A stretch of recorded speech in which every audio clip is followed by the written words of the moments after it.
حضور میری تو ساری بہار آپ سے ہے۔ کفر اور اسلام کی پہلی باقاعدہ ٹکر اور پہلی باضابطہ لڑائی غزوہ بدر کے نام سے معنون ہے۔ حق اور باطل کا پہلا ٹکراؤ اس انداز سے ہوا کہ میرے رب نے بھی اس کو یوم فرقان کہہ کے پکارا۔ جب حضور نے اعلان نبوت کیا، آپ جانتے ہیں کہ پورے قریش اور کفار حضور اور حضور کے غلاموں پہ ٹوٹ پڑے۔ طرح طرح کی اذیتیں، پریشانیاں، دکھ، مصیبتیں، مقاومتیں، مخالفتیں، نکتہ چینیاں، ناموافق حالات کے جکڑ، کیا کچھ نہیں تھا جو حضور نے سہا نہ ہو۔ راہوں میں کانٹے بھی بچھائے گئے، گڑھے بھی کھودے گئے، کوڑے بھی پھینکے گئے، اور طرح طرح کی اذیتیں دی گئیں، آوازیں کسے گئے۔ حضور کے غلاموں کو مشق ستم بھی بنایا گیا۔ تپتے ہوئے سنگریزوں پہ حضرت بلال حبشی کو کھینچا گیا، تپتے ہوئے کوئلوں پہ ان کو لٹایا گیا۔ حضرت سمیہ کو مکہ المکرمہ کے ایک چوک میں ابو جہل نے قتل کیا۔ یہ اسلام کی پہلی شہیدہ ہے جن کے خون سے مکے کی سرزمین لالہ بنی۔ حضرت عمار ابن یاسر کی والدہ حضرت سمیہ رضی اللہ تعالی عنہا، ان کے خون سے مکہ لالہ زار ہوا۔ حضرت یاسر کو شہید کیا گیا۔ کون کون سے دکھ تھے اور دکھوں کی کون کون سی قسم تھی جو آزمائی نہ گئی ہو۔ پھر حضور طائف گئے تو جو مصیبتیں، جو دکھ وہاں پہنچے، وہ ایک الگ دردناک کہانی ہے۔ حضرت ام المومنین سیدہ عائشہ صدیقہ رضی اللہ تعالی عنہا فرماتی، میں نے ایک دن حضور سے پوچھا، حضور احد کے دن سے سخت بھی زندگی میں کوئی دن آیا تھا؟ صحابہ کی نظر میں احد کے دن سے سخت دن کوئی نہیں گزرا ہے۔ جب حضور کے سکے چچا شہید کر دیے گئے اور ان کا مسلح بنایا گیا، اعضائے بدنیاں کاٹ لیے گئے اور ان کا ہار توڑایا گیا، حضور کے سر پہ پٹی بندھی ہوئی تھی، آنکھوں میں آنسو تھے، اور بار بار پوچھتے تھے ما فعل عمی، میرے چچا کی کہانی سناؤ، میرے چچا کی بات سناؤ۔ تو یہ سخت ترین دن تھا۔ عرض کی حضور کیا احد کے دن سے سخت دن بھی کبھی زندگی میں آیا؟ فرمایا ہاں عائشہ، جب طائف کے بازاروں میں تیری قوم نے مجھے پتھر مارے تو یہ دن احد کے دن سے بھی سخت تھا۔ ان کے 3 سرداروں کے پاس حضور پیغام حق لے کر گئے، ان کی ہمدردی کا جذبہ لے کر حضور تشریف لے گئے، لیکن انہوں نے حضور کی دعوت کو مسترد کر دیا، بلکہ اوباشوں کے ہاتھوں میں پتھر دیے، اور حضور جب واپس ہونے لگے تو ان کو 2 رویا کتابوں میں کھڑا کر دیا۔ وہ حضور کے پاؤں پہ پتھر مارتے تھے، حضور پاؤں اٹھاتے تو وہ دوسرے پاؤں پہ پتھر مارتے۔ شدت درد اور احساس کرب سے جب حضور بیٹھ جاتے تو ان کے 2 ہونڈے آگے بڑھتے، حضور کو کندھوں سے پکڑ کر اٹھاتے اور پھر پتھر مارتے۔ فرمایا عائشہ، یہ دن احد کے دن سے بھی سخت تھا جب طائف کے بازاروں میں تیری قوم نے مجھے پتھر مارے تھے۔ شاد ابی طالب میں جو 3 سال کاٹے، بھلا اس کو تاریخ کیسے بھول سکتی ہے؟ درختوں کے پتے کھا کھا کے گزر اوقات ہو رہی ہے، عورتوں کی چھاتیوں سے دودھ خشک ہو گئے۔ 3 سال سماجی بائیکاٹ افطار نے کر دیا، اور غلہ تک نہ پہنچنے دیا، وہاں پانی نہ پہنچنے دیا جاتا، اور وہ 3 سال دکھوں کی، اذیتوں کی ایک داستان ہے جو ختم ہوئی، لیکن پائے استقلال میں لرزش نہیں آنے پائی۔ جن کے مقاصد جلیل ہوں، راستے کی سختیاں ان کے قدموں کو روک نہیں سکتی ہیں۔ تکلیفیں، اذیتیں، مقاومتیں، دکھ، رکاوٹیں ان کے راہوں کو ختم نہیں کر سکتی، اور ان کے اٹھنے والے قدم آگے ہی بڑھتے رہتے ہیں۔ وہ تو پیچھے مڑ کے دیکھنا بھی توہین جستجو سمجھتے ہیں۔ میرے اور آپ کے آقا و مولا صلی اللہ علیہ وآلہ وسلم نے سارے دکھ سہے، سارے غم جھولی میں ڈالے، ساری تکلیفیں سہی، زبان سے بد دعا بھی نہیں دی۔ طائف کے بازاروں میں جب یہ اذیت ناک مراحل سے گزرے، اس وقت جو 7 صحابہ تھے، انہوں نے عرض کی حضور ان کے لیے بد دعا بول دیں۔ فرمایا میں رحمت بن کے آیا ہوں، میں زحمت بن کر نہیں آیا ہوں۔ لیکن ان کا پہم جب اثرات ہوا تو حضور نے ہاتھ اٹھا دیے۔ صحابہ منتظر تھے، ابھی نب جنبش کریں گے اور ابھی آسمان سے پتھر برسیں گے۔ یہ دو پہاڑ طائف کے آپس میں جڑ جائیں گے اور یہ درمیان میں پس جائیں گے، لیکن جب لب وا ہوئے کلمات کیا ترتیب پائے، اللہ مہد قومی فإنہم لا یعقلون، اے اللہ میری قوم کو ہدایت دے دے، یہ مجھے جانتی نہیں، اگر جانتی ہوتی تو مجھے یوں پتھر نہ مارتی، میری راہوں میں پھول بچھاتی۔ تو پتھر کھا کر دعائیں دینا یہ نبی کا ہی حوصلہ ہے، بلکہ دعا کرتے ہیں الہی کرم کر وہ سارے طائف کے مکینوں پر، الہی پھول برسا دے ان پتھروں والی زمینوں پر۔ فرمایا مجھے ان سے نہیں، ان کی نسلوں سے ایمان کی توقع ہے۔ تو آقا کریم اس انداز کے اندر جو ہے وہ لوگوں کو دعائیں دیتے رہے۔ حضرت عمر فاروق رضی اللہ تعالیٰ وہ تلوار کے دستے پہ ہاتھ رکھتے ہیں، حضور ہم کمزور تو نہیں ہیں، فرمایا عمر ابھی جہاد کا حکم نہیں آیا ہے، پھر حکم ہجرت آ گئے، چھوڑ دو اس بستی کو، مکے والے قدرداں نہیں، یہ لوگ آپ کی راہوں میں کانٹے بچھا رہے ہیں، دکھ دے رہے ہیں، میرے محبوب چھوڑ دو، مدینے والے تمہاری راہیں تک رہیں، جاؤ جا کے انہیں اپنی زیارت کی دولت سے مالا مالی کرو، وہ تمہارے پہ فدا ہونے کے لیے ہر لمحہ تیار ہیں۔ حضور جب گئے، اہل مدینہ نے جس انداز سے استقبال کیا وہ تاریخ کا روشن باب ہے۔ طالع البدر علینا کی صدائیں جس طرح گونجی، کہیں معصوم ننھی بچیاں تھی دف بجاتی تھی، رسول پاک کی جانب اشارے کر کے گاتی اور کہتی کیا تھی، ہم ہیں بچیاں نجار کے عالی گھرانے کے، خوشی ہے آمنہ کے نال کے تشریف لا۔ عجیب ماحول تھا، مدینہ چمک رہا تھا، ہر گھر میں خوشی تھی، ابو ایوب انصاری کا آنگن مہک رہا تھا، وہ خوشی سے گیت گا رہے تھے، امروز شاہ شاہ مہمان شدست تمہارا، جبریل با ملائک درباں شدست تمہارا۔ لوگوں آج شام کا شاہ ہمارے گھر کا مہمان بنا ہوا ہے، جبریل بھی فرشتوں کو لے کر آج ہمارے گھر کا پہرا دے رہا ہے۔ کیسا ماحول تھا! آقا کریم نے یہاں آ کے ریاست مدینہ کی طرح ڈالی اور یہاں ایک نظم قائم کیا، یہودیوں سے معاہدے کیے، کفار مکہ کو یہ سب کچھ ایک آنکھ نہ بایا۔ ابو جہل نے عبداللہ ابن ابی کو خط لکھا کہ اہل مکہ جو ہمارے سے تمہارے پاس گئے ہیں ان سے لڑائی کرو، ورنہ ہم تم سے لڑائی کریں گے اور تمہاری بیویوں کو اپنی لونڈیاں بنا لیں گے۔ اس طرح اس مضمون کا ایک خط مسلمانوں کو بھی لکھا اور مختلف ان کے جتھے مسلمانوں کی چراگاہوں پہ حملہ کرتے رہے اور مسلمان بھی ان کا جواب دیتے رہے۔ عمر حضرمی کا قتل ایک اہم ایشو بنا اور اس کے بعد ابو سفیان کا قافلہ جو شام سے واپس آ رہا تھا، تو جب انہیں خطرہ لاحق ہوا تو اس نے زمزم غفاری ایک شخص کو سونا دے کر بھیجا کہ جاؤ جا کے تم اہل مکہ کو بتاؤ کہ تمہارا قافلہ خطرے میں ہے اور مدد کو پہنچو۔ یہ ادھر سے چل پڑا، ادھر حضور کی پھپھی حضرت عاتقہ سلام اللہ علیہ کو خواب آیا کہ ایک سوال اونچی پہاڑی پہ چڑھ کے کہہ رہا ہے کہ اے اہل غدر اپنی قتل گاہوں کو 3 دن کے اندر اندر دھوؤ۔ تو اس کے بعد وہ اونٹ سوار کعبۃ اللہ کی چھت پہ آ گیا اور یہ آواز وہاں بھی لگا ہے۔ پھر جبریل ابی قبیس پہ آ گئے اور وہاں اس نے یہ آواز لگائی، لوگ اکٹھے ہو گئے اور پھر ایک بہت بڑی چٹان پتھر کے اوپر سے گری اور ٹکڑے ٹکڑے ہو گئے۔ مکے کا کوئی گھر ایسا نہیں تھا جس میں اس کے کنکر اور اس کے ٹکڑے نہ گرے۔ تو حضرت عاتقہ جب بیدار ہوئی تو انہوں نے اپنے بھائی حضرت عباس بن عبد المطلب رضی اللہ تعالیٰ عنہ کو یہ خواب سنایا، انہوں نے کسی اور کو خواب سنا دیا۔ چلتے چلتے یہ خواب ابو جہل تک پہنچ گیا۔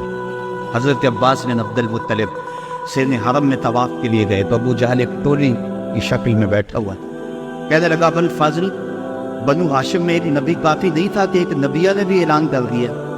کہتے میں نے پوچھا کیا ماجرا ہوا؟ تو اس نے یہ خواب سنایا۔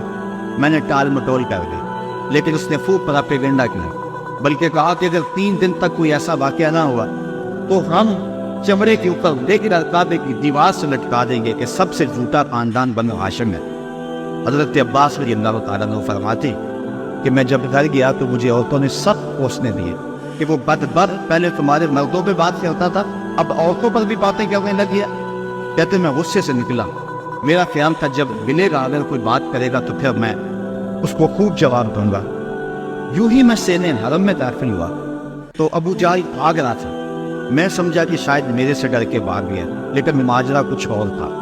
زمزم غفاری آ پہنچا تھا اور وہ ایک اونچے ٹیلے پہ کھڑا ہو گیا۔ اس نے اپنے اونٹ کے کان کاٹ دیے تھے، ناک کاٹ دی اور اپنی قمیض پیچھے سے پھاڑ دی اور زور زور سے کہا اللتیمہ اللتیمہ اے ادرک اللتیمہ، اور تمہارا قافلہ لٹ گیا، تمہارا قافلہ لٹ گیا، الغوث الغوث، مدد کو پہنچو مدد کو پہنچو۔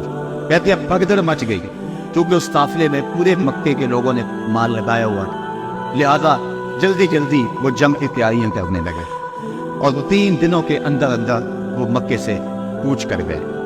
ابھی ایک منزل پہ پہنچے تھے کہ ابو سفیان کا قاصد آ پہنچا کہ ہم بخیریت گزر آئے ہیں، تم واپس ہو جاؤ۔ سارے صاحب لوگوں نے مشورہ دیا، لیکن ابو جہل کہتا تھا نہ، ہم نے بدر میں جانا ہے، 3 دن تک وہاں ہم نے قیام کرنا ہے، وہاں شرابیں پئیں گے، وہاں جشن منائیں گے، پورے عرب پہ ہماری گھاک بیٹھے گی۔ اسے بڑے لوگوں نے سمجھایا، لیکن وہ ماننے کو تیار نہ ہوا۔ ہر منزل پہ ہر روز کوئی نہ کوئی سردار دعوت کرتا، 9 یا 10 اونٹ ذبح کرتا، اور یہ قافلہ آگے بڑھا۔ ادھر حضور نے صحابہ کو جمع کیا، مٹھی پر جماعت، ایک چھوٹا سا گھونسلہ جو تیار کیا تھا، ایک چھوٹی سی کائنات اور دنیا جو حضور نے تیار کی۔ حضور نے فرمایا صحابہ مجھے مشورہ دو، اشیروا علی ایھا الناس، لوگوں مجھے بتاؤ کیا کیا جائے۔ حضرت عمر فاروق رضی اللہ تعالی عنہ، حضرت ابو بکر صدیق رضی اللہ تعالی عنہ، انہوں نے عرض کی حضور آپ جو چاہیں ہم آپ کے ساتھ ہیں۔ حضرت مقداد نے عرض کی حضور آپ برق الغماد تک بھی جانا چاہیں تو ہم آپ کا ساتھ دیں گے۔ حضور نے فرمایا مجھے مشورہ دو۔ ابو بکر و عمر نے عرض کی اے ہادی دولہ، ہمارے مال و جاں اولاد سب کچھ آپ پر قربان، غلامان محمد جان دینے سے نہیں ڈرتے، یہ سر کٹ جائے یا رہ جائے کچھ پرواہ نہیں کرتے۔ اٹھے مقداد، عرض کی اے سرور عالم، نہیں ہیں قوم موسیٰ کی طرح کہہ دینے والے ہم، ہمارا فخر یہ ہے ہم غلامان محمد ہیں، ہمیں باطل سے کیا ڈر زیر دامان محمد۔ حضور علیہ السلام نے پھر فرمایا شیرو علی ایھا الناس، لوگوں مجھے مشورہ دو۔ حضرت عمر فاروق پھر اٹھے تو حضور نے پھر کہا شیرو علی ایھا الناس، لوگوں مجھے مشورہ دو۔ تو حضرت سعد بن معاذ اٹھے، عرض کی شاید حضور کی مراد انصار سے ہے، ادب سے عرض کی انصار ہیں ہم یا رسول اللہ، غلامان شہ ابرار ہیں ہم یا رسول اللہ، اگر ارشاد ہو پہرے فنا میں کود جائیں ہم، ہلاکت خیز گرداب بلا میں کود جائیں ہم، نبی کا حکم ہو تو پھاند جائیں ہم سمندر میں، جہاں کو محو کر دیں نعرہ اللہ اکبر میں، یہ قریش مکہ تو کیا چیز ہے دیووں سے لڑ جائیں، سنانے نیزہ بن کے سینہ باطن میں گڑ جائیں۔ حضور آپ کا حکم تو ہو۔ آقا کریم علیہ السلام خوش ہو گئے، فرمایا چلو بدر کی طرف پیش قدمی ہوئی۔ 313 افراد پر مشتمل یہ قافلہ جب مدینے سے نکلا تو عجیب حالت تھی، مختصر سامان تھا، 2 گھوڑے، 6 درہیں، 8 شمشیریں، پلٹنے آئے تھے یہ لوگ دنیا بھر کی تقدیریں۔ مسلمان جب نکلے نا تو ان کے پاس تلواریں بھی 8 تھیں، اور وہ بھی مورخین لکھتے ہیں سلامت نہیں تھی، کسی کا دستہ ٹوٹا ہوا تھا، کسی کی نوک نہیں تھی، کوئی زہر میں بجھنے والی تھی، اور 2 گھوڑے تھے، 70 اونٹ تھے، اور 6 درہیں تھی۔ جن کے پاس تلواریں نہیں تھیں انہوں نے کھجوروں کے ڈنڈے توڑ لیے۔ اللہ اکبر، کیسا منظر تھا، کیسا ماحول تھا۔ یہ لشکر ساری دنیا سے انوکھا تھا، نرالا تھا، کہ اس لشکر افسر کالی کملی والا تھا، عجیب رنگ تھا اس لشکر کا، چشم فلک نے کبھی ایسا منظر نہیں دیکھا ہوگا۔ فاقہ مست لوگ جن کے بدن پہ پورے کپڑے بھی نہیں ہیں، اور دنیا کی اس وقت کی بڑی طاقت سے ٹکر لینے کے لیے پورے جذبوں کی فراوانی سے جب مدینے سے باہر نکلے تو یہودی اپنی دکانوں پہ بیٹھے ہوئے تھے۔ انہیں دیکھ کر کہنے لگے مسلمانوں تمہارے پاس نہ کوئی اسلحہ، نہ کوئی نیزے، نہ کوئی بھالے، نہ کوئی خنجر، نہ تیغ و تبر، تم کس راستے پہ جا رہے؟ آلات حرب و ضرب تو تمہارے پاس ہے نہیں۔ تو مسلمانوں نے وضوء کی طرف اشارہ کر کے کہا نہ تیغ و تیر پر تکیہ، نہ خنجر پر، نہ بھالے پر، بھروسہ ہے تو اس سادی سی کالی کمری والے پر۔ ہمارا تو آسرا حضور کی ذات، ہم تو حضور کے سہارے جا رہے ہیں، بنا کر اپنے سینوں کی سپر آیات قرآن کو، بظاہر چند تن کے روکنے نکلے تھے طوفان کو۔ یہ چند لوگ میدان کی طرف بڑھ رہے تھے، حضور علیہ السلام نے 3 اشخاص کے لیے ایک اونٹ مقرر کر دیا کہ باری باری سوار، اور اپنے لیے حضور نے ایک اونٹ تنہا مقرر نہیں کیا بلکہ اپنے ساتھ بھی 2 سوار مقرر کیے، حضرت ابن لبابہ اور حضرت المرتضیٰ رضی اللہ تعالیٰ عنہ، اور خود حضرت المرتضیٰ اور حضرت ابو لبابہ نے عرض کی حضور ہم اپنی باریاں چھوڑتے ہیں، آپ سوار۔ فرمایا نہ تو تم میرے سے طاقتور ہو کہ تم چل سکتے ہو پیدل، میں نہیں چلتا، اور نہ مجھے ثواب سے بے نیازی ہے کہ ثواب تمہیں چاہیے مجھے نہیں چاہیے۔ فرمایا اپنی باری پہ تم سوار ہوگے، اپنی باری پہ میں سوار ہوں۔ محبت کے جوش میں یہ قافلہ آگے جا رہا ہے، عجیب حالت ہے، فاطمہ مست ہے، کھجور پر چوس کے روزہ رکھتے ہیں، اسی پر چوس کے افطار کر لیتے ہیں۔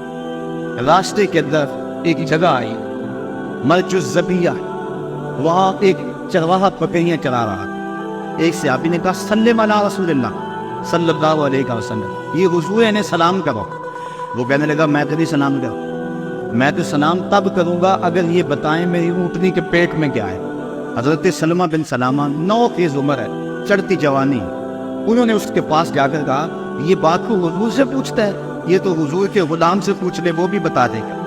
فرمایا نزوت علیہا وفی بطنہا منک ثقلا، حضور نے فرمایا بس کرو تم نے تو اس کو رسوائی کر دیا ہے۔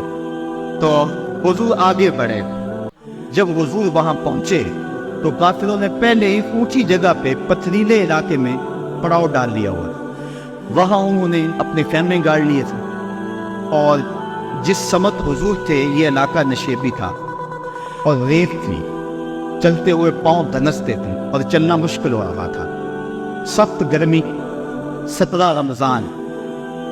حضور علیہ السلام وہاں پہنچے، حضرت سعد نے عرض کی حضور اگر تو اللہ کا حکم ہے یہاں خیمے گاڑنے کا تو میں کچھ نہیں عرض کروں گا، لیکن اگر آپ رائے لینا چاہیں تو میرا خیال ہے ان کنوؤں کے آگے ہم اپنے خیمے نصب کر لیں تاکہ یہ کنویں ہماری پشت پہ چلے جائیں، اور ان کنوؤں کو پاٹنے بند کر دیں، تھوڑا تھوڑا پانی تھا کنویں میں اور وہ بھی بہت نیچے۔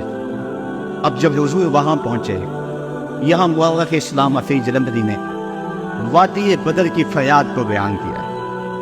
وادی بدر نے جب اپنے دامن میں اترتے ہوئے ان مقدس مہمانوں کو دیکھا تو وادی بدر نے اللہ سے فریاد کی۔ سنو بدر نے کیا کہا، الہی کیا خبر تھی، ایک دن ایسا بھی آئے گا کہ تیرا ساقی کوثر یہاں تشریف لائے گے۔ مالک مجھے پتا ہوتا طوفانی نو میرے اوپر سے گزرا تھا، میں کوئی پانی جمع کر رکھتی، آج ان غازیوں کو مجاہدے پہ میں پانی پیش کرتی، میں شبنم کے قطرے جمع کرتی رہتی، اور آج تیرے رسول کے غلاموں کو وہ پانی پیش کر دیتی۔ مجھے کیا پتا کہ میرے بھی مقدر جاگیں گے، تیرا ساقی کوثر یہاں جلوہ گر ہوگا، تیرے محبوب کے پیارے قدم اس خاک پہ آئے، الہی حکم دے سورج کو اب آتش نہ برسائے، میرے مالک سورج کو کہہ دے اب یہ نہ آگ برسائے، تیرے محبوب کے قدم اس دھرتی کے آگے ہے، اور میرے دامن سے جب تیرے محبوب کے غلاموں کو ہوائے گرم آئے گی تو مجھ کو رحمت للعالمین سے شرم آئے گی، یا اللہ میری فریاد پوری کر ہوئے۔ اس وادی نے فریاد کی، عجیب منظر بن گیا، اچانک بارش برسنا شروع ہو گئی، اور یہ نشیبی علاقے کے اندر جو ریت تھی وہ جم گئی اور حوض پانی سے بھر گیا، اوپر کیچڑ ہو گیا، وہ چلتے ہیں تو ان کے پاؤں پھسلتے ہیں اور یہاں پاؤں جمنے لگے۔ یہ اللہ کی پہلی مدد تھی جو بدر میں مسلمانوں کو پہنچی۔